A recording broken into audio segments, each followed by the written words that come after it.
نحمد و نصلی علی رسول الکریم اما بعد فاعوذ باللہ من الشیطان الرجیم بسم اللہ الرحمن الرحیم۔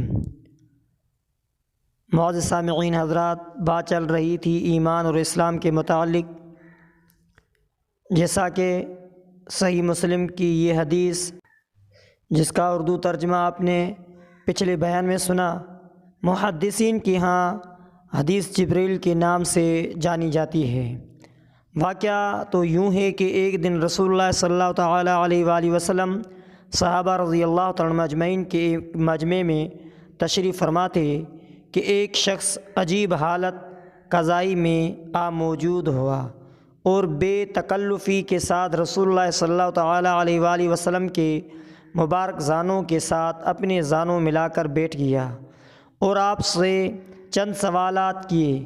آپ نے ان سب کے جوابات ارشاد فرمائے، جن میں سے دو ابتدائی سوالات اور ان کے جوابات آج کی نشست کا موضوع ہے۔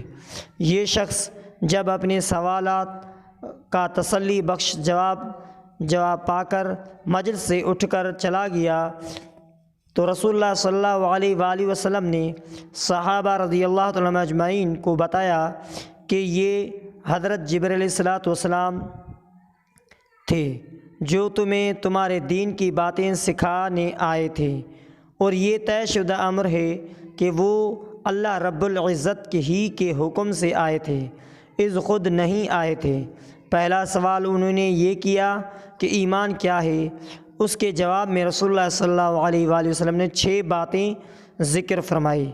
ہم انہیں ایمان کے شعبے قرار دے سکتے ہیں، یعنی اللہ کی ذات پر ایمان لانا، فرشتوں کے ہستی پر ایمان لانا، آسمانی کتب پر ایمان لانا، روزی محشر اللہ تعالیٰ سے ملاقات کرنے پر ایمان لانا، اللہ کے تمام رسولوں پر ایمان لانا، اور مرنے کے بعد دوبارہ جی اٹھنے پر ایمان لانا۔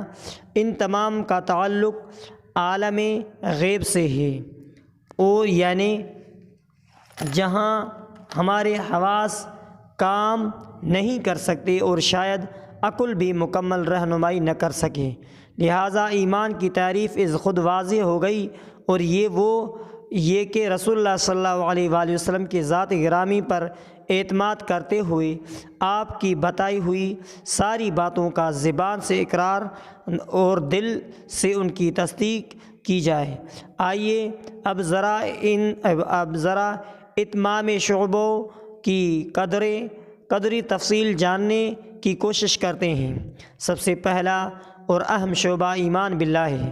اس کا مدعا یہ ہے کہ مانا جائے کہ اللہ تعالیٰ پوری کائنات کا خالق ہے اور بلا شرکت غیری اس کا مالک بھی ہے، اور اس کا انتظام و انصرام اسی کے قبضے قدرت میں ہے، بحر و بر کے ساری مخلوق اور اس کا ایک ذرہ اس کے حیطہ علم میں ہے، ہر ایک کا روزی رساں وہی ہے، نہ اس کی ابتدا ہے اور نہ انتہا، نہ اس کا ماں باپ ہے، نہ بیوی نہ اولاد، وہ یکا و تنہا ہے اور اس کا کوئی ہمسر نہیں۔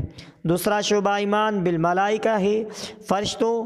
فرشتے اللہ تعالیٰ کے نورانی مخلوق ہے، مذکر و مؤنث ہونے سے پاک ہیں، ان کی صحیح تعداد اللہ کے سوا کسی کو علم نہیں۔ اللہ تعالیٰ کی طرف سے جو فرائض ان کو سونپے جاتے ہیں وہ انہیں بلا چوں و چرا سر انجام دیتے ہیں۔ ان میں 4 فرشتے یعنی حضرت جبریل علیہ السلام، حضرت اسرافیل علیہ السلام، حضرت میکائیل علیہ السلام، حضرت عزرائیل علیہ السلام بہت مشہور اور اونچے مرتبے کے ہیں۔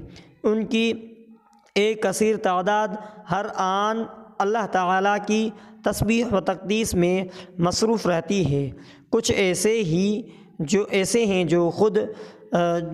جو زمین پر تلاوت قرآن اور ذکر و اذکار کے محفلوں میں شریک ہوتے ہیں، اور کچھ ایسے بھی ہیں جو امت مرحومہ کی طرف سے درود شریف کی سوغات کو رسول اللہ صلی اللہ علیہ وآلہ وسلم کی خدمت میں پہنچا آتے ہیں۔